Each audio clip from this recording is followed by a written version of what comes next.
Hey there, ain't you, Bud? Sorry, officer. Hello, Mr. Moreland. All you needed was wings and you'd have left the ground. Hello, Lieutenant. What's important enough to get you out here at this hour? An old friend of yours, Mr. Bailey. Red? What's he up to this time? He stuck up a bank in Ventura, killing the teller. We figure he's in the neighborhood. So he's at it again, huh? Yes, thanks to you. What do you mean? If you hadn't gotten him off after he killed Sergeant Mason, he'd be where he belongs now, under 6 feet of dirt. The jury didn't think so. Besides, I was just doing my job. Bailey was my client. Well, if you're lucky, you might run into him and pick up some more business. Thanks for the tip, Lieutenant. I'll keep my eye open just in case.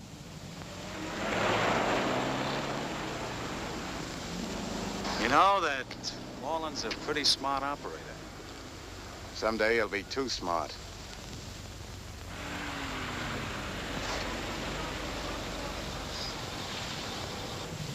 Hold it. Hello, Bailey. You can put that away. Hop in.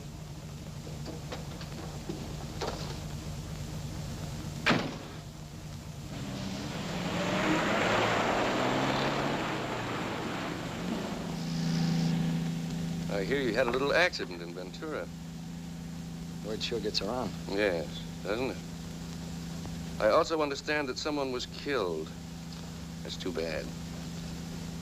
Murder's a nasty charge. Not for a smart mouthpiece like you. Even for a smart mouthpiece like me. Murder, my friend, is like a game of solitaire. To be sure of winning, it should be played alone. You were careless. You played in front of witnesses.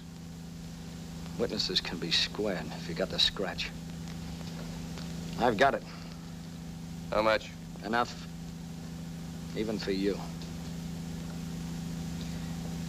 You know, I have an idea. Maybe we can work something out after all. Swell. We know he was in this area. We had a roadblock on every exit. Bailey couldn't have got out. But he did. Hell, I don't know how he did it. We covered every inch of that territory until even the worms started to complain. Maybe he flew out in a helicopter. Well, one thing's sure. He didn't walk out or drive out. Sergeant Gorman, homicide. Okay, let's have it. Right, got it. Mamma mia. Better stop by McMullen's. He might be interested. Might be. One will get your tennies out there before me. Go on, beat it. Ball one.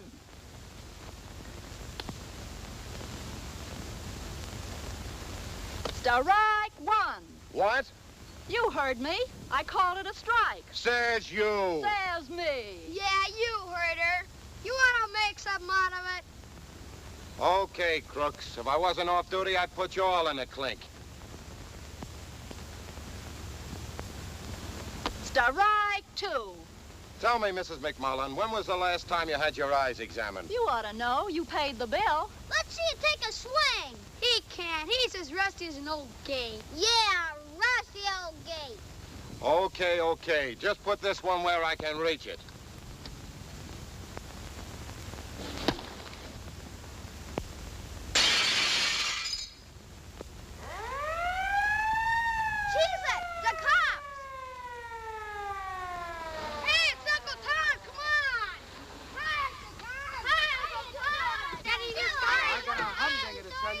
Got time now. Hi, Jerry. Hi, Tom. Hello, Pat. Want to get in the game? I wish I could, but I got a little job.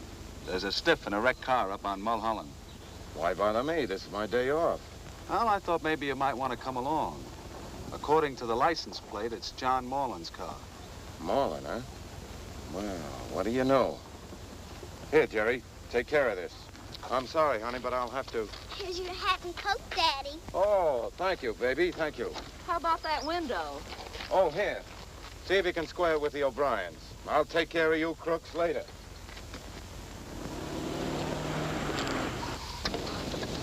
Where is it? Down there at the bottom of the hill. Coroner's deputy's waiting for you. He got here a few minutes ago with a newspaper man. Okay.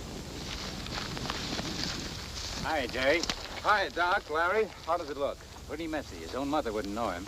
Well, I hope his wife does. Somebody'll have to identify him. He sure don't look pretty. Looked a whole lot better the last time I saw him a few nights ago. Where was that? Oh, we had a roadblock out for Red Bailey. I could have told him then what happens to guys who try to tear up the road. See, it caught fire, too. Funny nobody noticed it. Well, we get a lot of fog up here. It must have happened last night. Easy to see what happened, all right. He must have taken the curve at 80 and went right over the edge. It's the last thing he ever knew. Maybe so. Only he wasn't doing 80. Huh? This car's in low gear. It's pretty hard to do 80 in first. What does that mean? I wouldn't call it an accident till I saw the autopsy. Say, that sounds like a story. Can I break it now? Better wait until I break it to Mrs. Morland.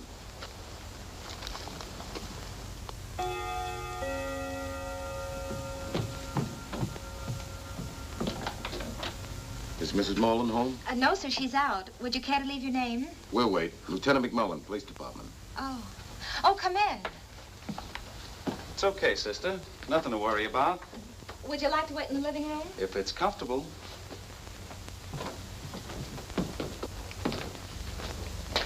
Well, it looks comfortable. Nice place for a party. Stick around. When will Mrs. Morland be back? I don't know. They didn't say. They? Who is she with? Mr. Conroy. Well, our ambitious young district attorney, no less. What about Mr. Morland? Oh, he's in San Francisco. When did he leave? The day before yesterday. If I can't get tickets for Thursday night, how about Friday? Friday night might be better. By that time, I should certainly know much more about what... Hello, Jerry. What brings you here? Hello, Mr. Conroy. I came to see Mrs. Morland. Kath, this is Lieutenant McMullen, and Sergeant carries the name. How do you do? How do you do? Why don't you sit down, please? Thank you. What's this all about, Jerry? I don't suppose it's just a social call. I'm afraid not. Mrs. Morland, I'd like to ask you a few questions. Yes? I understand your husband went to San Francisco. Have you heard from him since he left? Why, no. How did he travel, by car? Yes? Alone? What are you driving at, Jerry?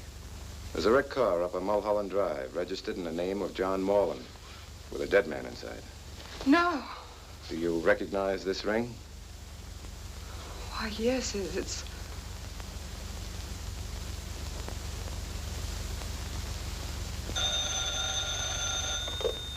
Hello? Yeah, he is. Coroner's office for you. Hiya, Doc. You did, huh? Okay, Doc, thanks.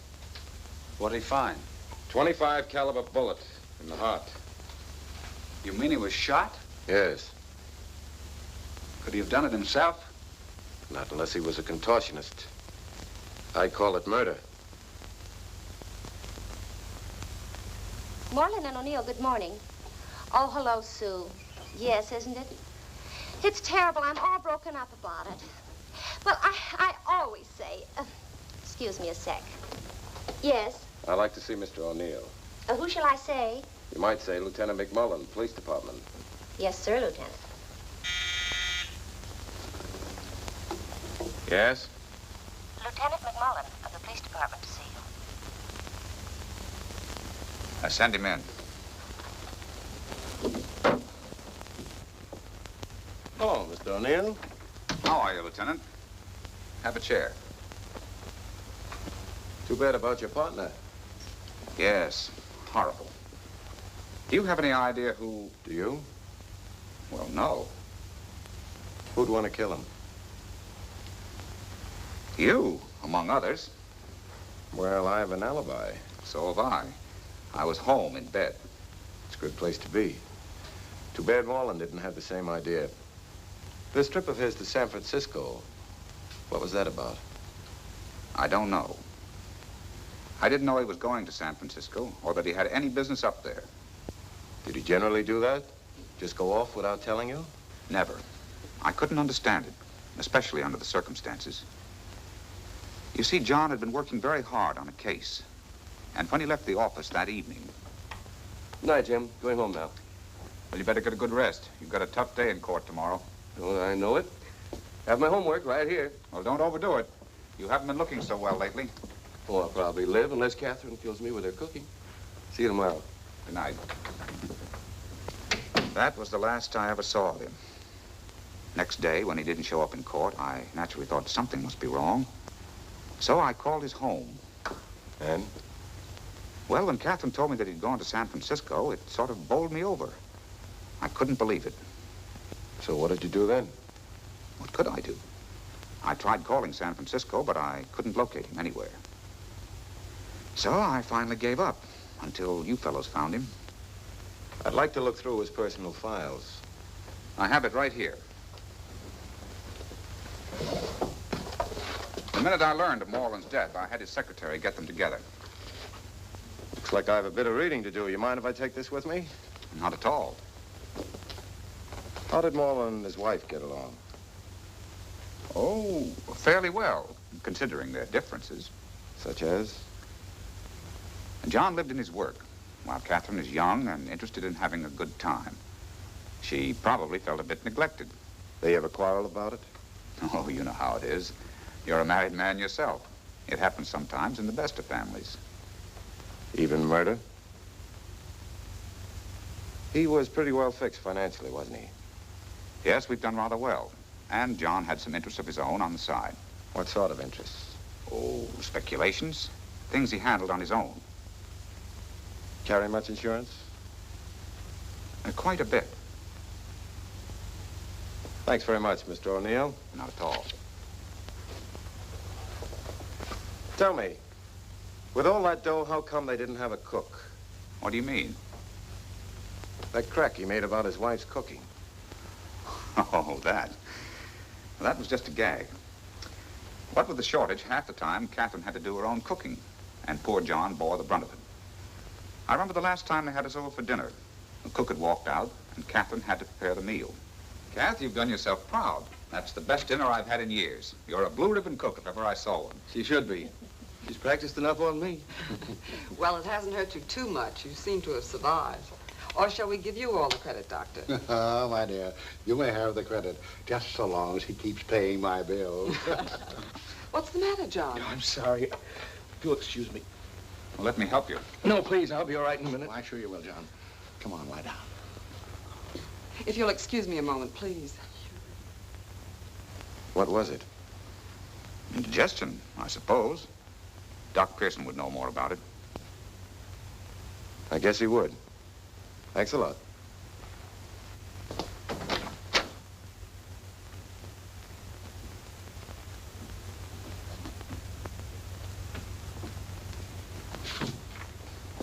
Good morning, Lieutenant. What can I do for you? Feeling all right? Physically, never better. Oh, too bad. And I thought you were here on business. I am. Police business. You were John Moreland's doctor? Family physician for more than 20 years. How was his health?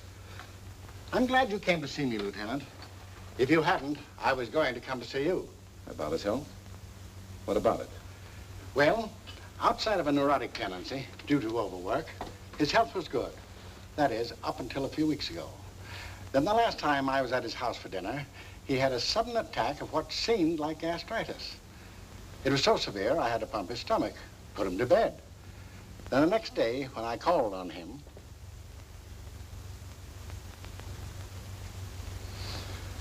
anyway, you're still alive. Good for how much longer? What is wrong with him, Doctor? Oh, just a little nervous indigestion as usual. My dear, will you get that filled? Of course. I'll go right now.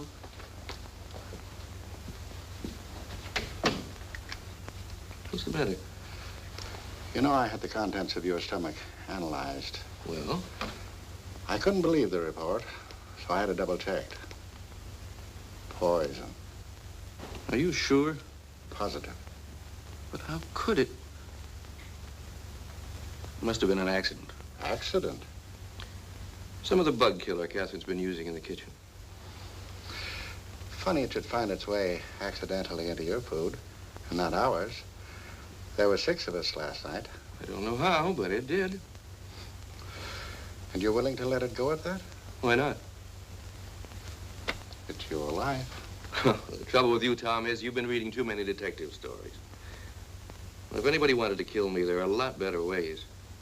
Take it from an old crime specialist who knows. Well, some bug powder was spilled into my food and gave me a stomachache. Now, you fix my stomachache and we'll forget about it. Okay, John. If that's the way you want it. And that's all there was to it? No, because, much to my surprise, he walked into my office later that same afternoon with a bottle of medicine that I had prescribed for him. He told me that when Catherine had come back with the medicine, he had a feeling that there was something wrong. It took quite a while. The druggist was busy with other prescriptions, so I had to wait. Would you get me a glass of water, dear? Oh, really, it's not that bad. The doctor said it would be quite bitter. All right.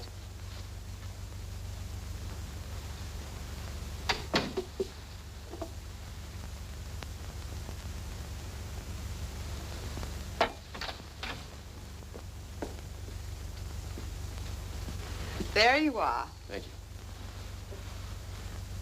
Just a minute. Let me look at that bottle. Just as I thought. 3 times a day after each meal. I better wait till after lunch. I doubt if it makes any difference. You're just trying to put off taking it. Maybe so. I'll start fixing your lunch.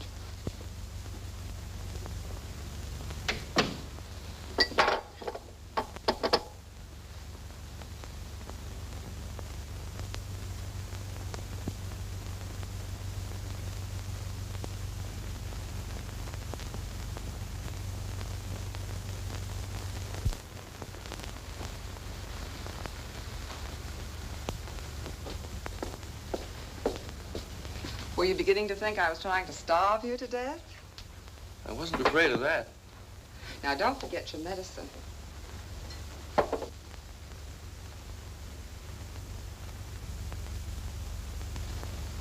Toby leads such a hard life.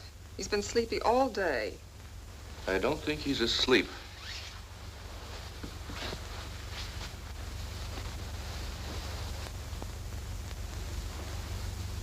He's dead. There's enough poison in that medicine to kill 20 men. Well, could the druggist have made a mistake? I checked with him immediately. He assured me it would be impossible to make that kind of an error. Was this the same type of poison that you found in Moreland's food? Yes. Well, why didn't you report it to the police? I was going to. But John still refused to admit that it couldn't have been an accident. He made me promise to say nothing for the time being. Well, you better keep that promise a while longer. In the meantime, I'll take this with me. Ready to order yet, miss? No, I'm waiting for a gentleman. You didn't happen to see him come in? What does he look like? Oh, sort of medium-sized, but handsome in a way. Hiya, baby. Oh. Am I late? Oh, no, I was early. I finished the dishes sooner than usual, so Mrs. Moreland let me leave. Atta girl. What'll you have? Oh, anything you say. You got any beer? No beer. What have you got to drink? Only tea. Okay, tea. A pot? Huh? Oh, yeah. Something to eat? Yeah, bring us the works. You know, you look kind of cute. I hardly recognize you without your uniform. It sure hides a lot. You know, io credo che tu puoi fare un buon piatto di pasta purpetta. Really? Yeah. Oh, hiya, Jerry. Hi, Tom. Dorothy. I'm glad you're able to make it. You didn't tell her you were meeting us. Oh, no. Good. Dorothy, we want you to tell us everything you can about the Morelands. That would fill a library. How about a fast digest? Well, they didn't get along too hot. Why? Well, for one thing, he was jealous. Of who? Mr. Conroy. Had he reason to be? Maybe. Were you there when he left for San Francisco? Mm-hmm. Did you hear him say he was going to San Francisco? No, sir. Mrs. Moreland told me after he left. They ever quarrel? They did. I didn't hear it. You don't hear much, do you? Only what I'm interested in. What are you interested in? You'd be surprised. What did Mrs. Moreland do the night he left? Stayed home. Alone? Well, I was there. And that's all? No visitors? No visitors. What about the next day? You mean the day he was killed? Yeah, we know you read the newspapers, but what did she do that day? Stayed home. And that night? I wouldn't know. I was out. Where? Sing a picture. Alone? For a change. If he wasn't headed for San Francisco, where would he go? He ever walk out like that before? Well, about a year ago, they had a quarrel. He disappeared for a few days without letting her know where he was going. Later on, we found out he went up to their weekend lodge. Lodge? What lodge? They have a place up in the hills. Where? Topanga Canyon Road. It's the last house on the right, just before you reach the summit. Thanks, Dorothy. You've been a great help. You get the check. But, Tom, aren't you So gonna... long, baby. But what about the Palladium? I'm sorry, baby doll. It'll have to be some other time. Nice chop suey. That must be it up ahead. Say, wasn't that a light in the window? Just for a second? Probably the reflection of the headlights. Think it might be Moreland's ghost? Well, if it is, I'd like to talk to him.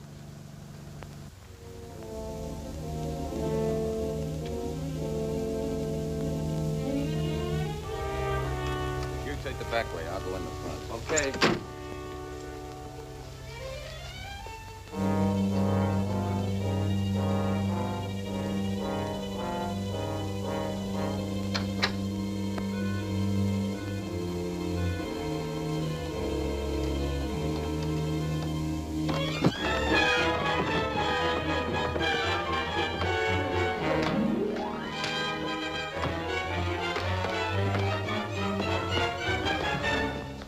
McMullen.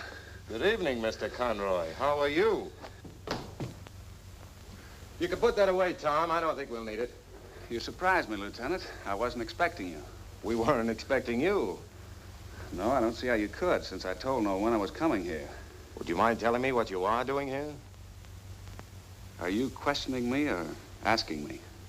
Just asking. I'm here for the same reason you are. Although you haven't kept me advised as to your investigation, I'm still district attorney of this county. So I thought I'd do a little investigating on my own. In the dark? I tried the lights, but they wouldn't work. The main switch was pulled, so I threw it back on. If you don't mind, Mr. Conroy, exactly what were you looking for? I really don't know. I just got to thinking about the 24-hour lapse between the time Moreland left home and the time of his death. It occurred to me that he might have come here. If he had, I might find something to throw more light on what happened. And did you? No. Mind if we look? Go right ahead. I've had enough for one night. You pack a mean wallop, Lieutenant. You're no pushover yourself. If you find anything, let me know. Don't forget, Jerry, I'm still district attorney.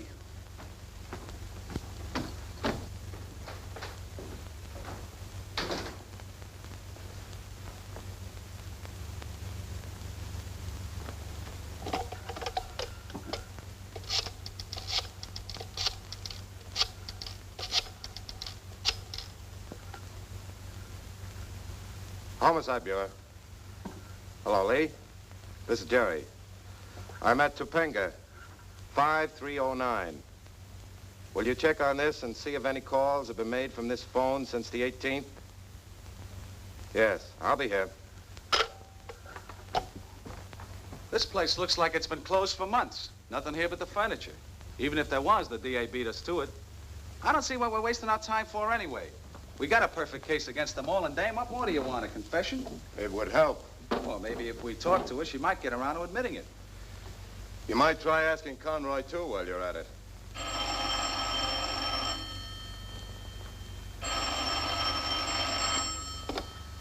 Hello?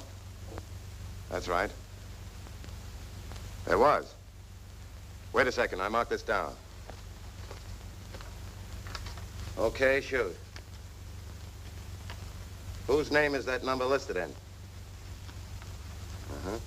And the address? Okay, thanks. What do you got? So this place has been closed for months, huh? There was a call made from here on the 18th. Hey, that's the dame Moreland. Who was the call to? Gloria Vale. Does that name mean anything to you? No, not a thing. But she sure sounds interesting. Okay, Romeo. We'll soon find out.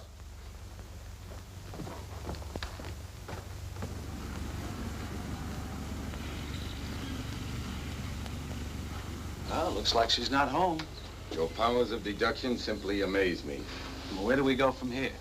No place. We'll stick around. I like it here. Okay.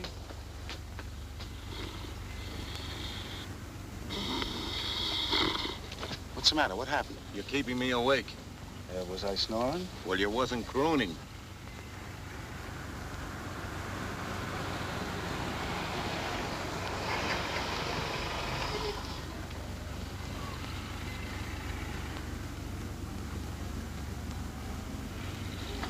We'll try again some other time.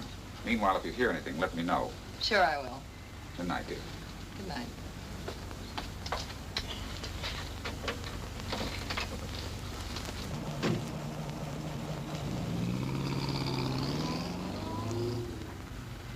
Hey, did you see who that was? That was Moreland's partner, O'Neill. Could that have been Gloria Vale with him? Could be. Let's find out.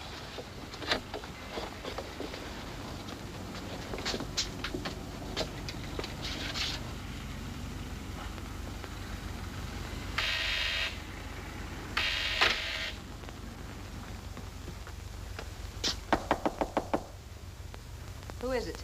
Police. We'd like to speak to you, Miss Vale. Marion Gordon. Well, it's a small world. When did you change your name? There's no law against it. No?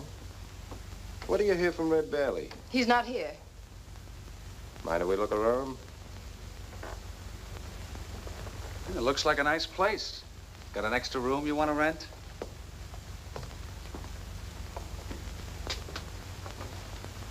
What have you been doing with yourself? Keeping busy? I'll let you read about it in the columns. No, I never read the society page. You know where Red is? How should I know? I broke up with that hoodlum long ago. Is that why you go out with his lawyer? Or is that strictly social? Mr. O'Neill happens to handle my legal affairs. We had dinner tonight to discuss a certain problem. A problem named Red Bailey? Certainly not. Or a phone call you got on the 18th? Phone call? Yeah, you know, telephone. You talk through here and it comes out there. Who did you talk to? What do you mean? Look, let's get this straight. I ask the questions, you give the answers. Now, how about that phone call? Very well. He called me. You understand, I had nothing to do with that Ventura bank job. I never mixed in with his business. But the next evening, he called me. Around 10 or 11. I had gone to bed early. I was asleep when the telephone rang.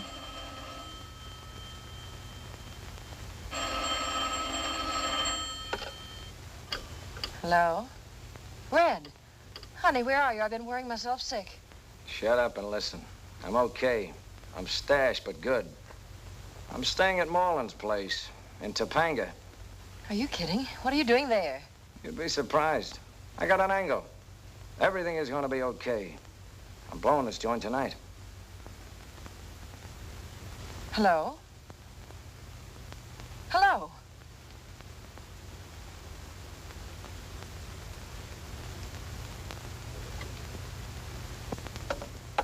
And that was all. I thought we'd been cut off. I waited for him to call me back. When he didn't, I tried to call him. There was no answer. I haven't heard a word from him since. And where does O'Neill come in? Well, when I didn't hear from Red, and then I saw in the paper about Moreland being killed, You figured naturally Red had something to do with it. Red never killed anybody. Not even a cop called Mason, according to the late Mr. Moreland. He didn't. He tried to go straight, but he couldn't hold a job. His leg hurt him so much. What was wrong with his leg? He broke it in 3 places. Where did that happen? San Quentin. Poor Red. No wonder he has to go around robbing banks and killing people. I tell you, he... Save it. Come on, Tom. Good night, Marion. Thanks for a lovely evening. Yes, poor Mr. O'Neill is so broken up. It's hard to believe that he and Mr. Moreland never got along. Not that Mr. Moreland was so easy to get along with. But never speak ill of the dead, say I. Hold on a sec, I got company. Hello, Lieutenant. What can I do for you today? Mr. O'Neill in? Yes, sir, but he's tied up with a very important visitor. Can you wait? Sure, we got plenty of time. Are you accusing me of my partner's murder? I was merely pointing out that you had good motive. I happen to know you owed him $40,000 you couldn't pay back. Why would I have had to kill him for that? He'd have been willing to wait. That's not the way I heard it. He was going to break up the partnership, leaving you out in the cold. You know, there's a corny old proverb about people who live in glass houses. Think it over before you start heaving bricks. Okay, I will. Well, how about tomorrow night? Well, I'll be busy then. Hello, Mr. Conroy. You're not following me by any chance? You just get there ahead of me. Find anything last night? Couple of things I'm looking into. How are you making out? Anytime you're ready to swap notes, let me know. I'll remember that. Maybe we can work out a deal.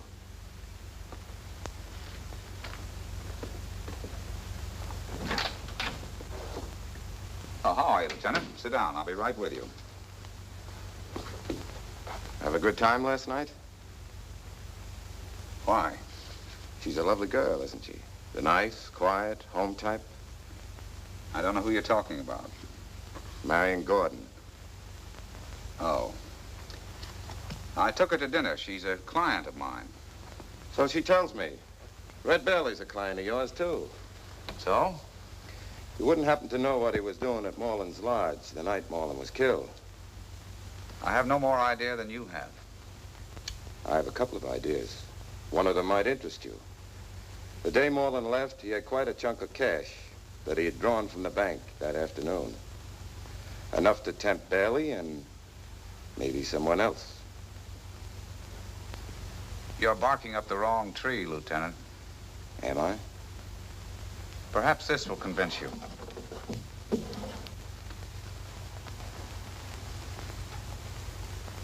After leaving for the Bar Association meeting tonight, I remembered I had left behind the report I was scheduled to read. So I went back to the house. Catherine had told me she was going to be alone. I was surprised when I heard voices in the living room. Not as long as he refuses. We'll just have to persuade him. But you know that I've tried. Over and over again. He won't listen. His mind is made up and nothing will change it. He'll never give me a divorce. As long as he lives. As long as he lives. Yes, I thought of that too. Kath, you're mad. I won't let you think of it. Nobody can stop me from thinking. Not even you, Dick.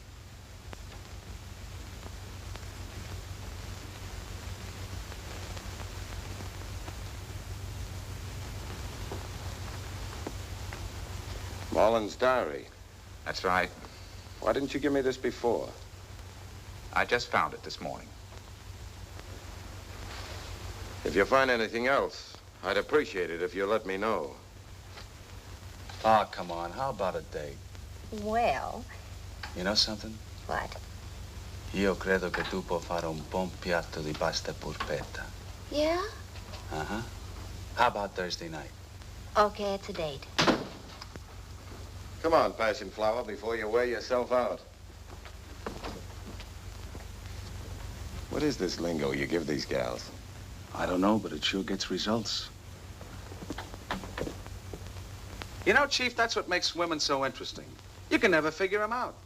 Who'd ever think Mrs. Marlin would try to bump off her husband? She seems so quiet and refined. Well, this is a refined murder. Yes? Mrs. Marlin is here to see you, sir. Send her in.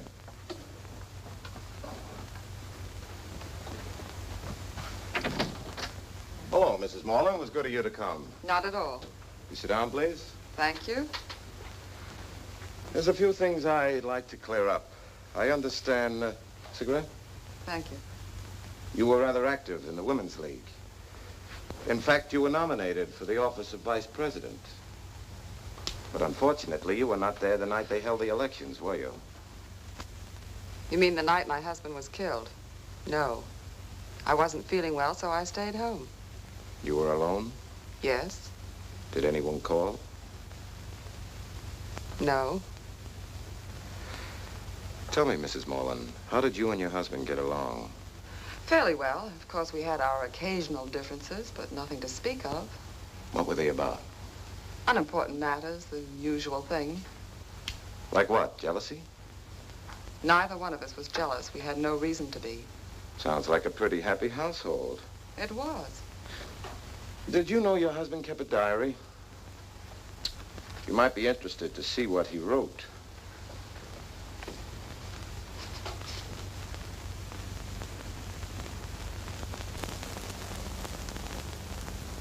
But this isn't true. Isn't it? No, it's absolutely fantastic. That's not the way it happened at all. How did it happen? Well, John did go out, as he says. About 10 minutes later, the doorbell rang, and the maid answered it. It was Dick. Oh, hello, Dick. Nice of you to drop in. Hi, Kath. Where's John? He left about 15 minutes ago. Left? Isn't he coming back? I don't know. He didn't say. Why? That's strange. He asked me to stop by at 8. Said he had something very important to discuss with me. Well, maybe he intends coming back and forgot to mention it. But he made such a point of my... Well, what's so funny? I see you still don't know how to tie a proper knot.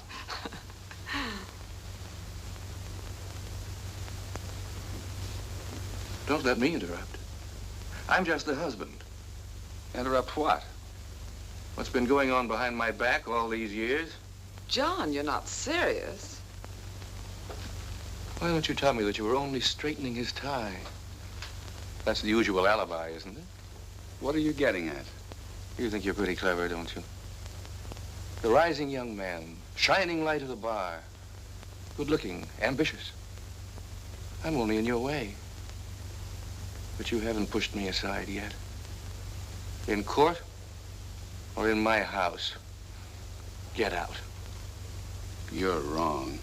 About a lot of things. I told you to get out. Please go, Dick. But Kath, Please.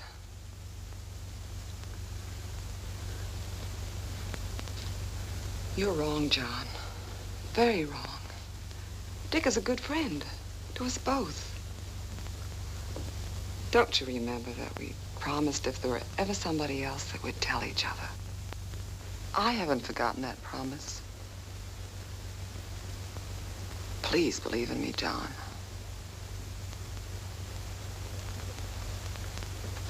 I must have been out of my mind. Kath, I was all mixed up. I don't know. Can you forgive me? Of course, dear. You've just been working too hard. I'll try to find Dick tomorrow and patch things up. Kath, I'll make it up to you. I promise I will. From that moment on, he was sweeter to me than he'd ever been. No more jealousies, accusations, or suspicions. Like a second honeymoon. It was wonderful. It must have been. Thank you very much, Mrs. Mullen. Is that all? Is there more? Good day. Good day.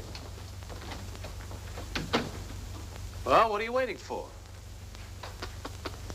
I wonder. Get San Quentin.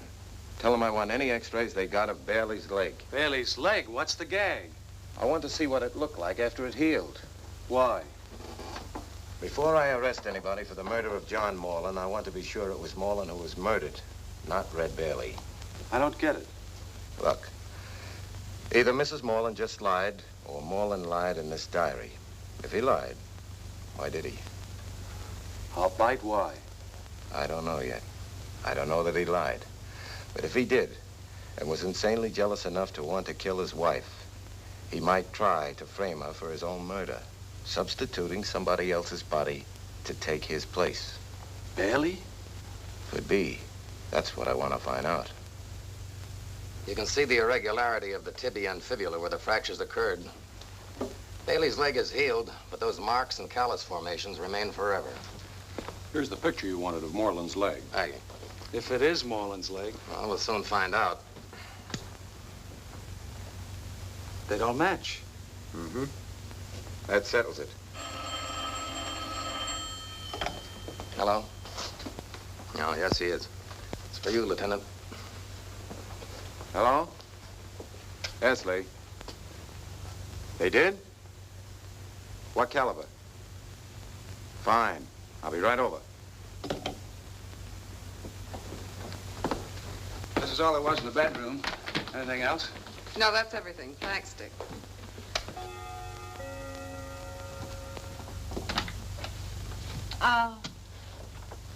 Hiya, sugar.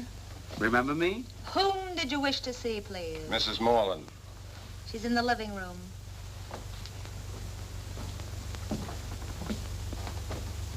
Morning, Miss Morland. Mr. Conroy. Going somewhere? As a matter of fact, we were just leaving. Going far?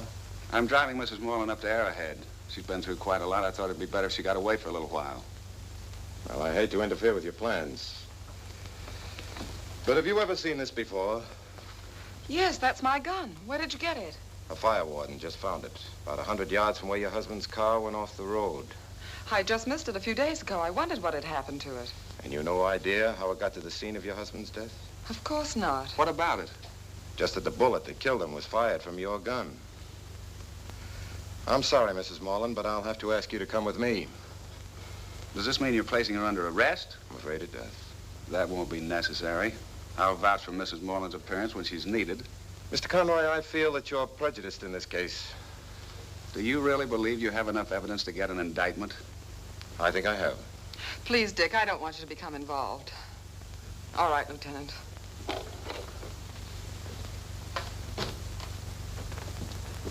Two sensational developments arose in the Moreland murder case when police arrested Mrs. Catherine Moreland, charging her with the slaying of her husband, followed promptly by the resignation from office of District Attorney Conroy, close friend of the accused, as well as of the late John Moreland. An explanation was not forthcoming, but an early statement is promised. Turning from crime to politics, in the municipal... So McMullen finally arrested her. She hasn't been indicted yet. No, but she soon will be. Well, I'd better get back to the office before too many people begin to wonder where I am. Will you call me later? You know I will.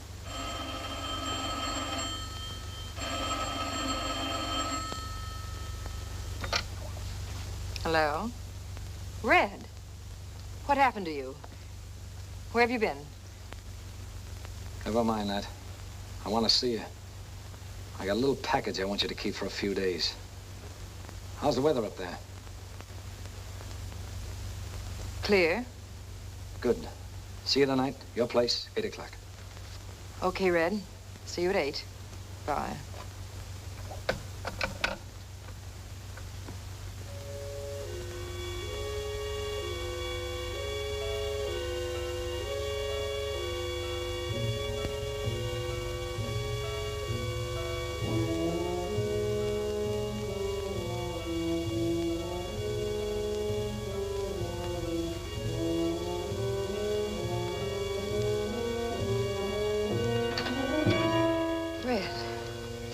Baby.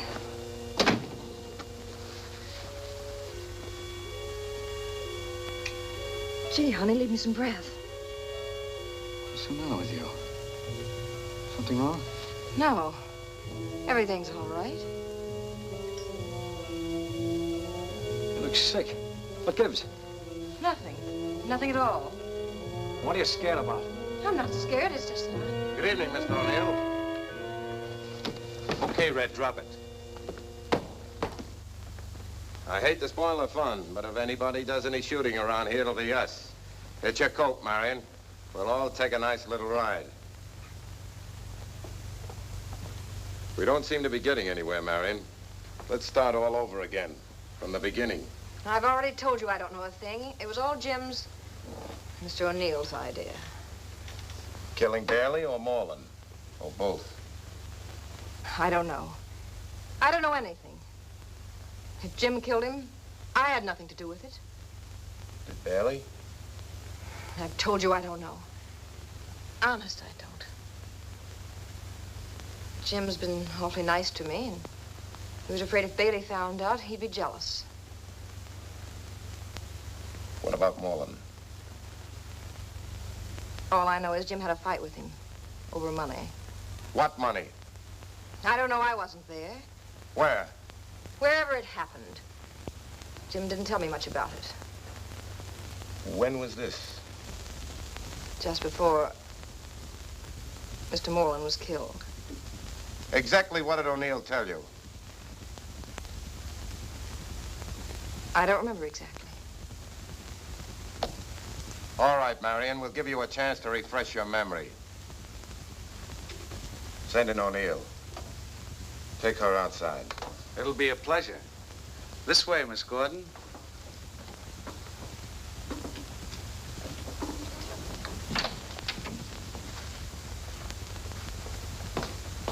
Have a chair, Mr. O'Neill.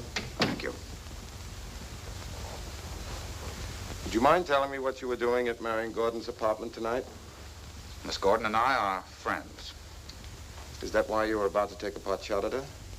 Not at her, at Bailey. You see, I happened to drop in on Miss Gordon tonight to discuss some business. I left the room for a moment, and while I was out, Bailey showed up. He started to threaten Miss Gordon. I knew that the only language that he would understand would be a gun. Fortunately, you arrived just in time to make any action on my part unnecessary. Do you always carry a gun on your social calls? It makes me feel that much safer at night. There have been so many holdups. You're right. It's always best to play safe, isn't it? What does Red Bailey have on you anyway? It's not just Marion Gordon, is it? Or doesn't Bailey know you've been two-timing him? I don't know what you're talking about. You tried to knock over Bailey before he could knock you off. Why? Was it over Marion Gordon or Moreland? Moreland had nothing to do with it. No? Marion tells me that you and Moreland had a quarrel over money you took from the firm. You don't think I killed him, do you? Didn't you?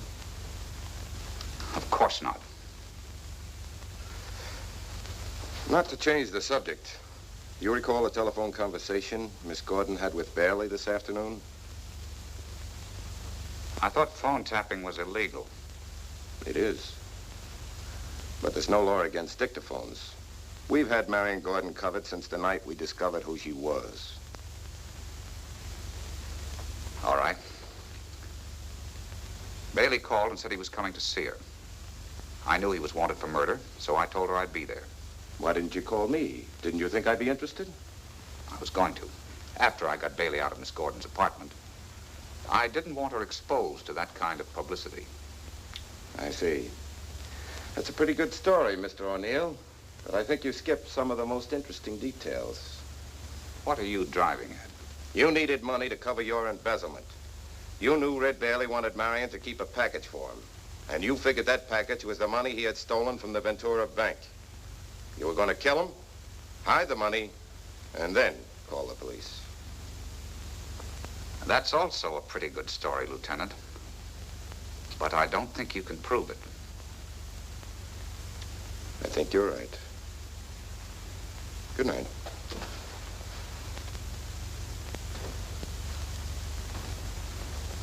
Send in Red Bailey. Just a moment.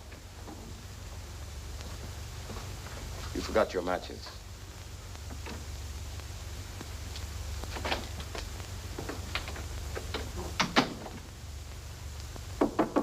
Come in. Sit down. It's a tough rap, Bailey. I don't think you can beat it. Why did you kill him? You know we'll hang you anyway on that Ventura job. So what do you got to lose? Why did you kill Moreland? I didn't. No? No. What did you do? How much do you know? You were at Moreland's lodge. He brought me there. Why? To hide out for a couple of days until he got things fixed. And the next day he called and said everything was okay, that he was coming to pick me up. And I phoned Marion to tell her. In the middle of the conversation, I heard a car pull up.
nearly get yourself shot. What was Willis doing here? Was that the guy who just left? Yes, he's the caretaker. I saw his car out front, so I drove on down the road and walked back. Did he see you? I'm smarter than that. He wouldn't have left here if he had. Who are you calling? My girl. This joint's getting too hot. That guy Willis is liable to walk in while I'm sleeping. You won't have to worry about that. What's the idea? Sorry, Red. This is the way it has to be. I don't get it. Why? I just happen to find it necessary.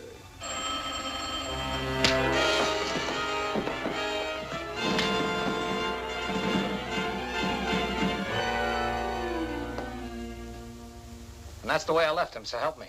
On his living room floor. I never saw him again. And you didn't put him in his car with a bullet in him for good measure? And run him off the cliff so that it looked like an accident? I tell you I didn't. Try telling it to the grand jury. Find him a nice, quiet cell. I don't want him to be disturbed.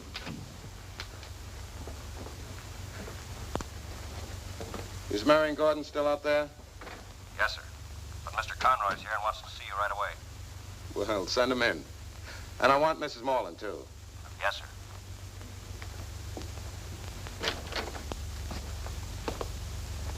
Hello, Jerry. Oh, Mr. Conroy, anything I can do for you? Habeas corpus, huh? I could have saved you the trouble. I was just about to release her. You mean you have the murderer? Maybe. Who? Well, you read about it in the newspapers. And you might forget you gave me this. Thanks, Jerry. Come in. Cat, it's all right. I'm here to take you home. That's right, Mrs. Morland. I'm sorry for what's happened. And I want to apologize for any inconvenience or disturbance I caused you. But you understand, I understand. It's quite all right. May I go now? Certainly. Goodbye, Lieutenant. Bye. Bye, Jerry. Bye, Mr. Conroy.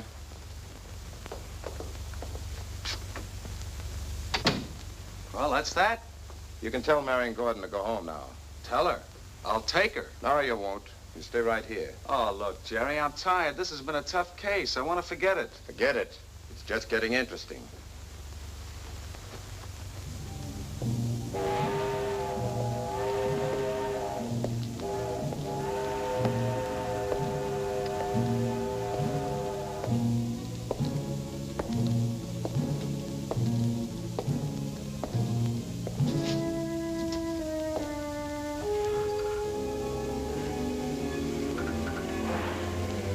Hi, Joe. Hello, Charlie. How's the railroad business? Oh, not bad. Still getting my dough on time. What's new with you? Not a thing. Business pretty slow. Hey, did you hear the latest news? Did you see what happened? What? Just what I said would happen. They released Mrs. Morland. I can't see why they arrested her in the first place. A nice-looking doll like that, why she wouldn't murder nobody. I don't care what they had on her. You can take a look at her and see she's not the type. Think so? Yeah, you ought to.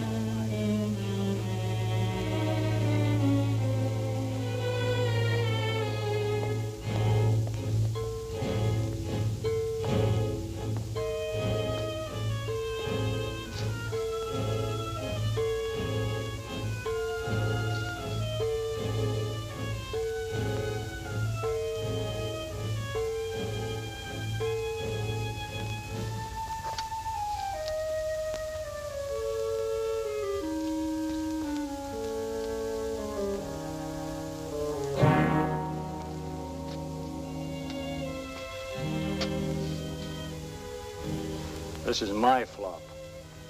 Your what? My flop, my shelter, my home.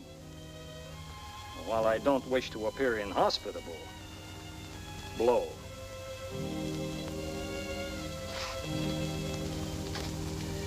Ah, never mind, wait. You need the rest, and I need to remember the brotherhood of man.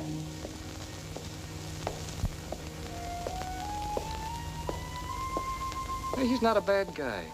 As long as you're peaceable, he won't bother you. And nevertheless, let's not tempt his move.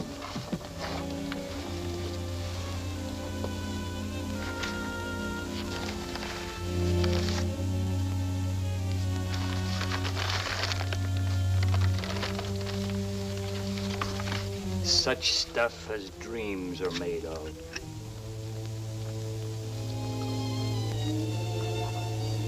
Will you share a dream? Don't be afraid. There are no bad dreams here.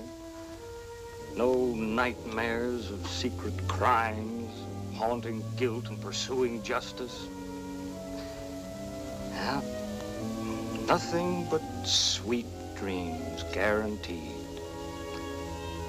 Of universal brotherhood and peace. Of love and forgetfulness. Forgetfulness of the evil in the hearts of men. And ourselves. Go ahead and drink before I die of thirst.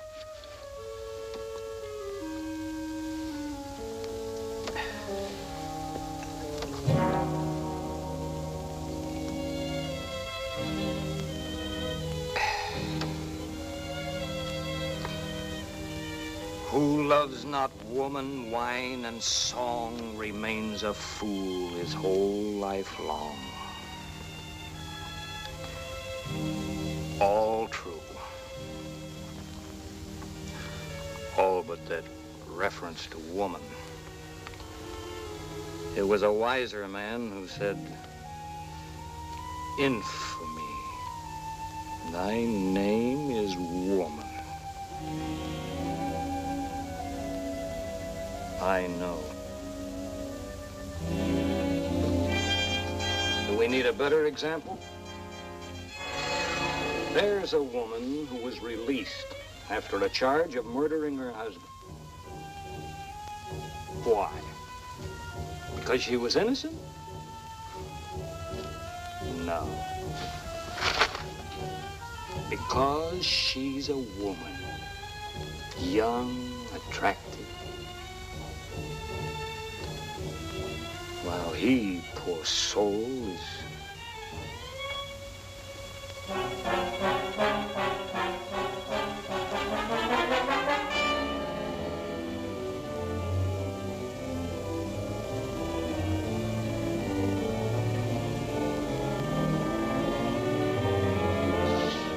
is dead.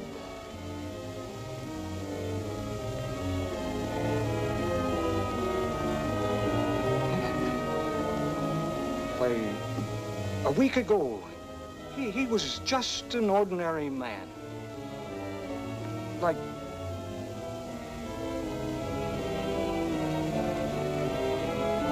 me.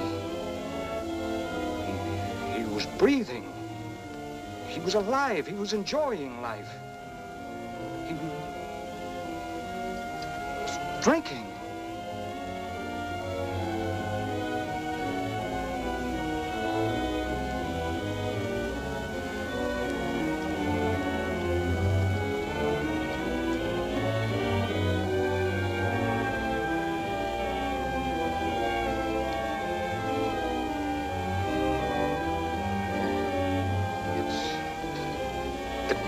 Chilly. I think I'll run over to Larry's lunch counter and get a cup of coffee. You're welcome to the flow. I'll come right back.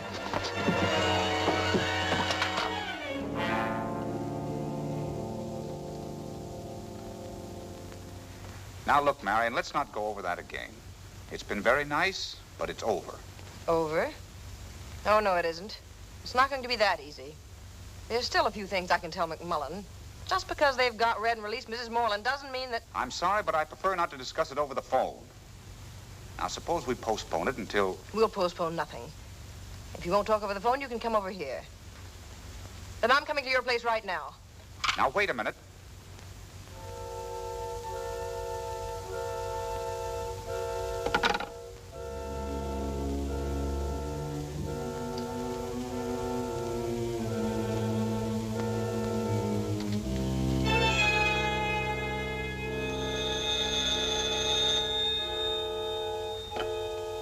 Hello. Yes? Oh, hello, Jim. Kath, I'm at your house at Topanga. I came up here on a hunch. And I was right. What's it about? John? What about John? I can't tell you over the phone, but can you come up here right away? No. Don't bring anyone. All right, Jim, I'll be right there.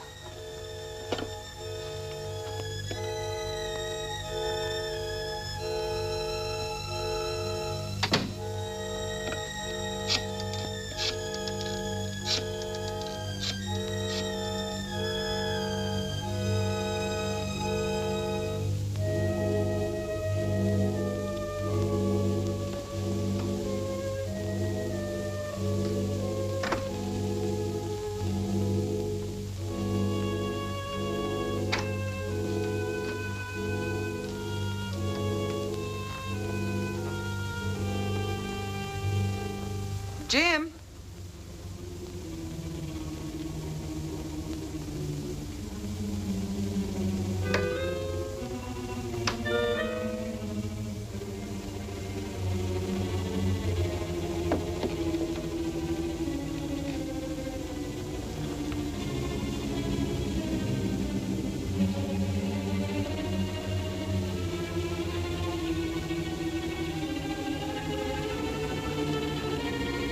Jim?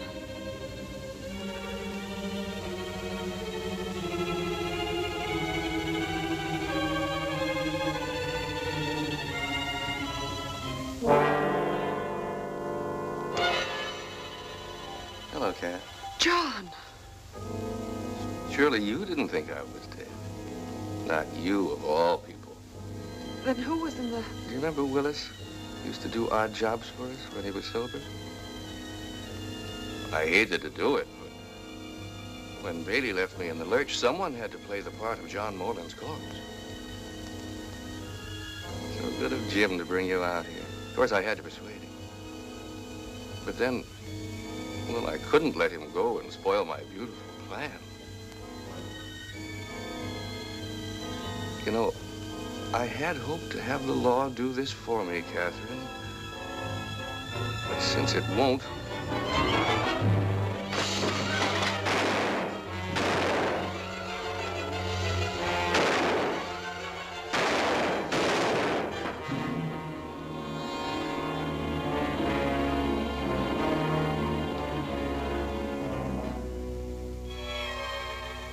I guess there won't be any question of identification this time.